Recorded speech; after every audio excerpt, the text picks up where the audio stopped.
राधे राधे भाई सभी को। अपनी इंडियन मैपिंग की क्लास चल रही थी और उसमें अपन तमिलनाडु के बारे में बात कर चुके थे, केरल के अपन पढ़ चुके थे, उसके स्ट्रक्चर को पढ़ चुके थे।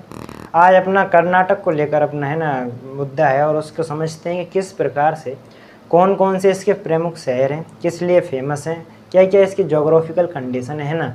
मैपिंग का यही पर्पज़ है, ठीक है। और ये आपको इस लेक्चर में समझना है कर्नाटक को लेकर, ठीक है। अब देखो, जब अपन कर्नाटक की बात करते हैं तो सबसे पहले इसके अपन जोग्राफिकल कंडीशन को देखते हैं और ये क्या किन किन राज्यों से सीमा लगाता है पहले उसको देख लेते हैं। देखो, ये जो कर्नाटक का क्षेत्र है ना, ये लगभग यहाँ से लेकर और यहाँ तक का क्षेत्र है ना, ये वाला जो क्षेत्र है केवल इतनी ही सीमा समुद्र से लगती है ना। ये चीज़ ध्यान रखना, ये अंदर की साइड है क्योंकि इधर केरल निकल के आ जाता है, इधर गोवा वाला क्षेत्र आ जाता है ना। तो ये आपको ध्यान रखना है कि केवल इतना सा ही क्षेत्र इसका जो है क्या है, अरब सागर से लगता है। कितना? इतना सा है ना, अरब सागर से लगता है। इधर कौन सा है? इधर केरल राज्य है आपका, इधर तमिलनाडु है, इधर आंध्र प्रदेश है, इधर तेलंगाना है ना, तेलंगाना से भी इसकी सीमा लगती है। इधर महाराष्ट्र है और इधर गोवा है ना, गोवा वाला क्षेत्र है। तो यानी कि केरल से, तमिलनाडु से, आंध्र प्रदेश से, तेलंगाना से, महाराष्ट्र से, गोवा से और अरब सागर से इस कर्नाटक ज़िले की सीमाएं लगती हैं, है ना। पश्चिमी घाट इससे होकर जाता है ना। देखो, इसका भौगोलिक नाम है, ये पुराना ही है, क्या है, धारवाड़ इसका नाम है, पुराना है, भौगोलिक नाम पे इसे धारवाड़, क्योंकि ये जो पूरा है ना प्लेट्यू रीजन है, यानी पठारी भाग है। और इसके जो पठार है उसको किसके नाम से जानते हैं? धारवाड़ के पठार के नाम से जानते हैं, है ना। तो ये चीज़ आपको स्पेशल पता होनी चाहिए कर्नाटक के बारे में। जो कर्नाटक है उसका भौगोलिक ही नेम क्या है? धारवाड़ है, ठीक है। इतनी सी बात आई आपकी समझ में। अच्छा, यदि देखो, अब यहाँ से पर्वत श्रृंखला होके जाती है कौन सी? पश्चिमी घाट वाली। पश्चिमी घाट जो कि ये समझो कि महाराष्ट्र से, यानी गुजरात से ही मानिए, गुजरात से लेकर के और जो केरल और वो लास्ट तमिलनाडु यानी कि कन्याकुमारी तक जाती है, वो इससे होकर भी जाती है ना। वो इसके इस वाले पार्ट से, इधर के जो इसका पूर्वी हिस्सा है, इससे होकर के जाती है, ठीक है। इतनी सी। अब यदि देखो इसकी प्रमुख नदियों के बारे में बात करें, देखो, हालांकि आपको केवल उसकी लोकेशन ध्यान रखनी है ना, किसकी नदी की, कि भाई कौन सी नदी कहाँ से निकल रही है और किन किन राज्यों में होकर जा रही है। इनकी कौन कौन सी सहायक नदियाँ, कौन कौन से प्रोजेक्ट बन रहे हैं, उन पर कौन कौन से बांध बने हुए हैं, उनको अपन अलग से नदियों का अलग से टॉपिक चलेगा, उसमें जानेंगे, है ना। आपको अभी केवल इसमें लोकेशन, क्योंकि मैपिंग की क्लास है ना, तो आपको केवल लोकेशन ध्यान रखनी है। देखो, इसमें 2-3 इसकी प्रमुख नदियाँ यदि भारत के लेवल पर देखें, एक इसकी कृष्णा नदी है, एक कावेरी है और एक तुंगभद्रा नदी है ना।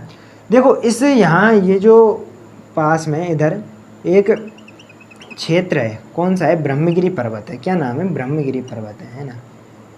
कौन सा है? ब्रह्मगिरी पर्वत है। इस ब्रह्मगिरी पर्वत से एक नदी निकलती है और उस नदी का नाम क्या है? उस नदी का नाम है कावेरी नदी।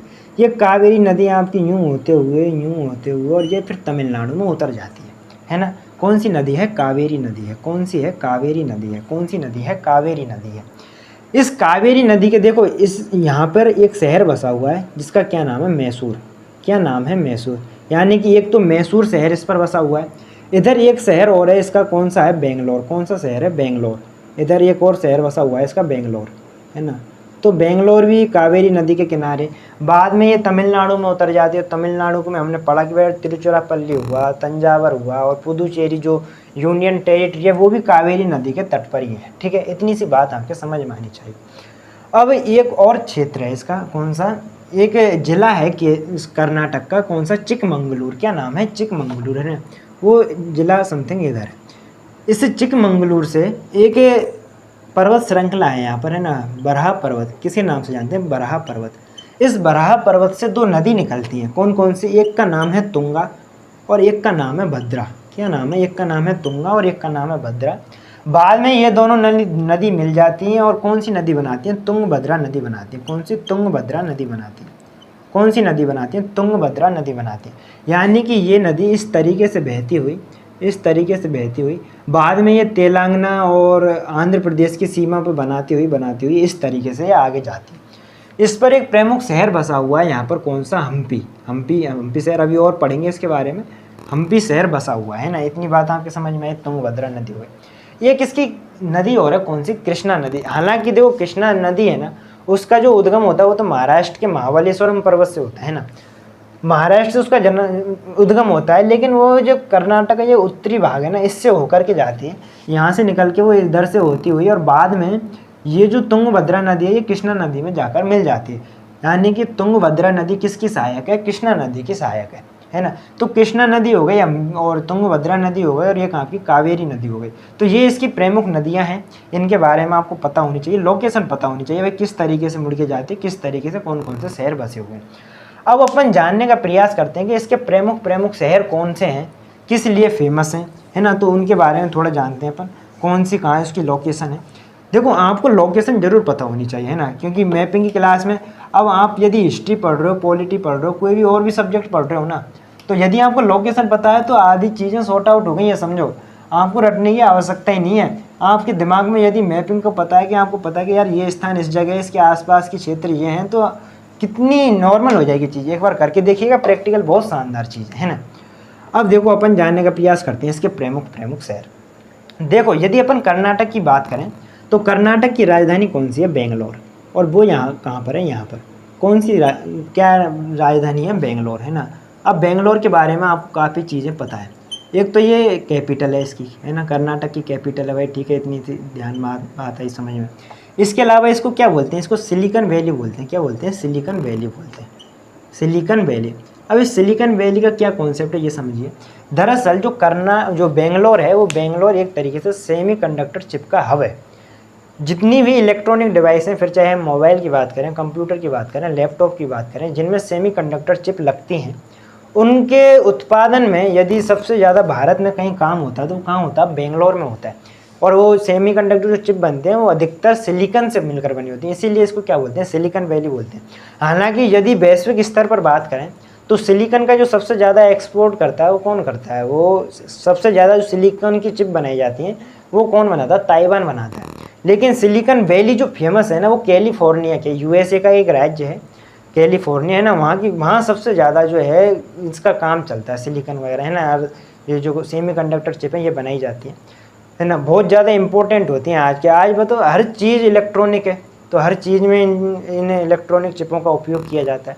देखो कैलिफोर्निया की बात करें ना, तो कैलिफोर्निया उसकी खुद की अकेले की उस राज्य की जीडीपी ना $4 ट्रिलियन के समथिंग है, और अपने इंडिया की $3.75 ट्रिलियन के समथिंग अपने भारत की जीडीपी है। तो आप समझ लीजिए कि भाई अमेरिका की एक राज्य की जीडीपी $4 ट्रिलियन के समथिंग है, तो अमेरिका हमसे कितना आगे है ना।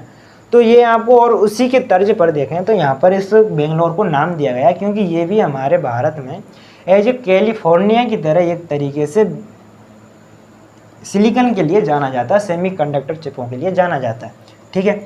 इसके अलावा और क्या नाम है इसके? देखो इसे अंतरिक्ष नगरी भी कहते हैं ना, अंतरिक्ष नगरी क्यों कहते हैं भाई? ISRO, Indian space research organisation, जो भारत की प्रमुख संस्था है स्पेस के क्षेत्र में काम करने वाली है, उसका मुख्यालय कहाँ पर है भाई? बेंगलोर में। इसलिए जो अंतरिक्ष नगरी है उसको भी क्या है, बेंगलोर को बोल देते हैं, ठीक है। यानी कि इसरो का मुख्यालय आप लिख सकते हो। इसरो का हेडक्वार्टर कहाँ पर है?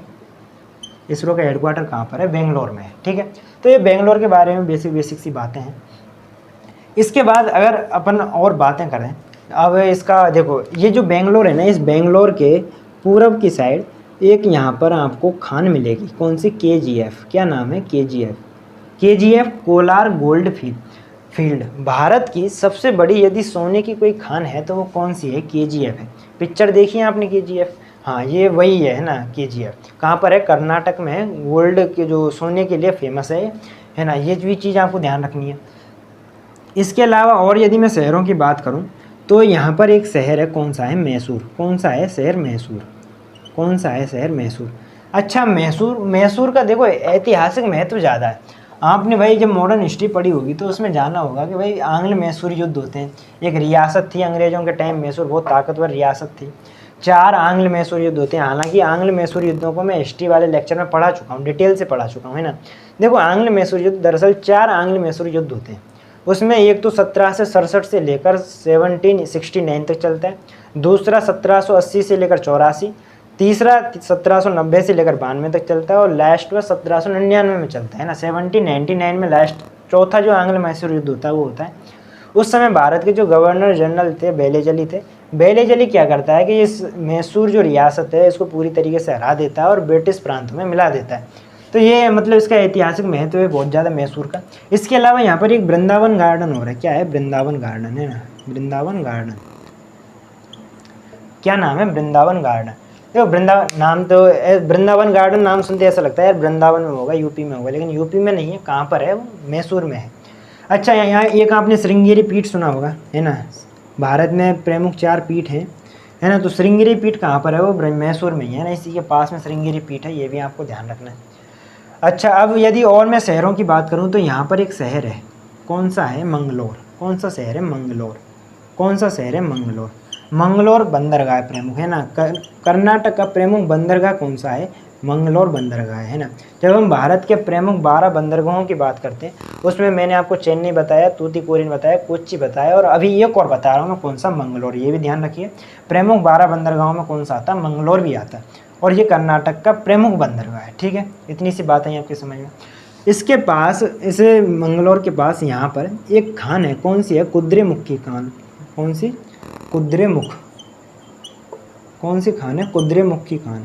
किस लिए फेमस है, लोहा अयस्क के लिए फेमस है। किसके लिए, लोहा अयस्क के लिए फेमस है ना, बहुत ज़्यादा लोहा निकाला जाता है यहाँ मात्रा में। अब देखो, जब लोहे की बात करते हैं तो यानी कि यहाँ बेसिकली जो स्टील की फैक्ट्रियाँ ना वो लगी हुई होती हैं, क्योंकि स्टील इंडस्ट्री होती है उसमें जो मुख्य जो अयस्क काम में ले जाता है वो लोहा ही होता है। और मैं स्टील के बारे में बहुत सारी चीज़ें बता चुका हूँ आपको, है ना, स्टील किस तरीके से बनता है, कितना % उसमें कार्बन की मात्रा होनी चाहिए, कितनी % उसमें लोहे की मात्रा होनी चाहिए, तब जाके स्टील बनता है ना। तो ये कुद्रेमुख में है, ये भी आपको ध्यान रखना है। प्रमुख, ये बहुत बार क्वेश्चन पूछा जाता है ना एग्जामों में बहुत सा, कि भाई कुद्रेमुख कहाँ है, किस लिए फेमस है ना, तो ये चीज़ अपने को ध्यान रखनी है। कुद्रेमुख खान कहाँ पर है, ये मंगलोर है। इस मंगलोर के थोड़ा सा आप पूरब में जाओगे तो आपको कुद्रेमुख खान मिल जाएगी, लोहा अयस्क के लिए फेमस है। इसके अलावा यदि और मैं इस शहर की बात करूँ तो यहाँ पर एक शहर है, कौन सा, हम्पी। कौन सा है, हम्पी शहर है ना। कौन सा शहर है, हम्पी।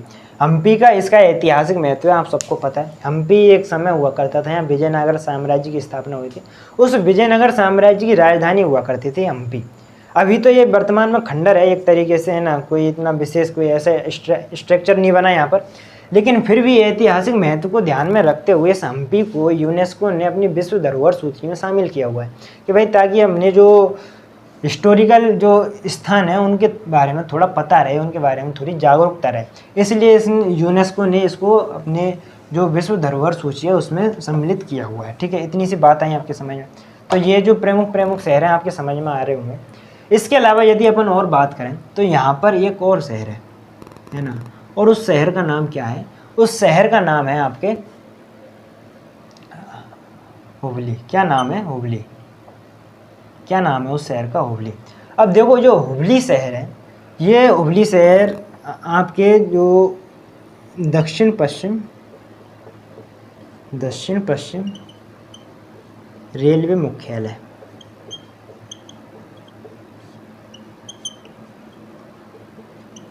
दक्षिण पश्चिम का जो रेलवे मुख्यालय है वो कहाँ पर है, हुबली में।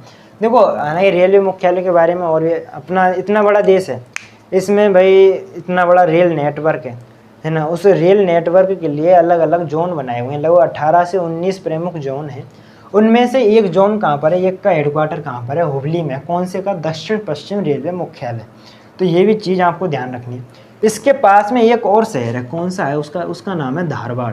क्या नाम है, धारवाड़। देखो, ज्योग्राफिकल रूप से देखें तो कर्नाटक धारवाड़ी क्षेत्र होता है ना, लेकिन धारवाड़ एक शहर भी है। ये किस लिए फेमस है, ये कांच उद्योग के लिए फेमस है। किसके लिए, कांच उद्योग के लिए फेमस है। किसके लिए, कांच उद्योग के लिए फेमस है। अच्छा, कांच उद्योग की बात करते हैं, मतलब चूड़ियों के लिए फेमस है ना, कि चूड़ियाँ कांच से ही बनाई जाती हैं, यानी चूड़ियों के लिए कौन सा शहर फेमस है, यहाँ का धारवाड़। उसके अलावा यहाँ पर एक शहर और है, उस शहर का क्या नाम है, उस शहर का नाम है आपका बेलगांव। क्या नाम है उसका, बेलगांव, है ना। तो एक शहर यहाँ का बेलगांव है। अब देखो, बेलगांव का आपको पता होगा, यदि आपने मॉडर्न हिस्ट्री पढ़ी है तो 1885 से लेकर 1947 तक कांग्रेस के प्रमुख अधिवेशन होते हैं, है ना, वार्षिक अधिवेशन हुआ करता था। उसमें से एक बेलगांव का अधिवेशन भी है जो 1924 में हुआ था, है ना, 1924 में हुआ था। अब ये जो बेलगांव अधिवेशन हुआ था, ये एकमात्र ऐसा कांग्रेस का अधिवेशन था जिसमें गांधी जी अध्यक्ष थे। इसके अध्यक्षता गांधी जी ने की थी। तो ये विशेष हो जाता है। भाई विशेष क्यों हो जाता है? जब हम पूरा राष्ट्रीय आंदोलन पढ़ते हैं तो देखते हैं कहीं ना कहीं जो सारी चीज़ें होती हैं वो गांधी जी के इर्द गिर्द ही घूमती हैं। अब गांधी जी का कांग्रेस को लेकर इतना बड़ा स्टैंड तो ये मायने रखती है बहुत ज़्यादा चीज़। तो ये आपको याद भी रखना है कि भाई जो बेलगांव अधिवेशन हुआ था 1924 में हुआ था, और इसकी जो अध्यक्षता की थी किसने की थी? गांधी जी ने इसकी अध्यक्षता की थी। ठीक है, इतनी सी बात आई आपके समझ में, है ना। और बेलगांव में दरअसल जो इंडियन एयरफोर्स का क्या ट्रेनिंग सेंटर भी है ना, तो ये भी चीज़ आपको ध्यान रखनी है। इसके अलावा यदि मैं और बात करूं, जैसे कि भाई यहाँ गोलकुंडा हो गया, बीजापुर हो गया, ये प्रमुख शहर है और ये आपने हिस्ट्री में बहुत बार इनके नाम सुने होंगे। ये एक बेमनी साम्राज्य था, उसके भाग हुआ करते थे। गोलकुंडा हुआ है ना, और जो बीजापुर रियासत हुई, ये उस समय बेमनी साम्राज्य के भाग हुआ करते थे। तो इस तरीके से ये प्रमुख शहर हैं। भाई आपने मैसूर के बारे में सुना है। मैसूर के नीचे यहाँ पर जस्ट एक नेशनल पार्क है, बांदीकुई नेशनल पार्क, है ना, बांदीपुर नेशनल पार्क। तो उसके बारे में भी जानेंगे। हालांकि जो नेशनल पार्कों से संबंधित एक अलग से सेपरेट वीडियो होगी जिसमें हम जानेंगे, मैपिंग के माध्यम से समझेंगे इन चीज़ों को, है ना, कि भाई कौन सा नेशनल पार्क कहाँ पर है और किस लिए फेमस है ना। तो ये आई थिंक कर्नाटक के जो प्रमुख शहर हैं ये किस लिए फेमस हैं, ये चीज़ें आपको समझ में आई होंगी, है ना। तो आज के लिए इतना ही, धन्यवाद।